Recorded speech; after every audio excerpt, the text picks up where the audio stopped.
Creative shape combinations can completely change the personality of a product poster and make it much more memorable. Open Canva and create a new product poster using your preferred dimensions.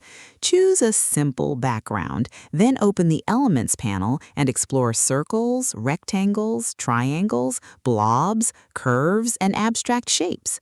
Start combining different shapes to build a custom background around the main product area. Now, upload your product image and position it prominently so it remains the visual focus.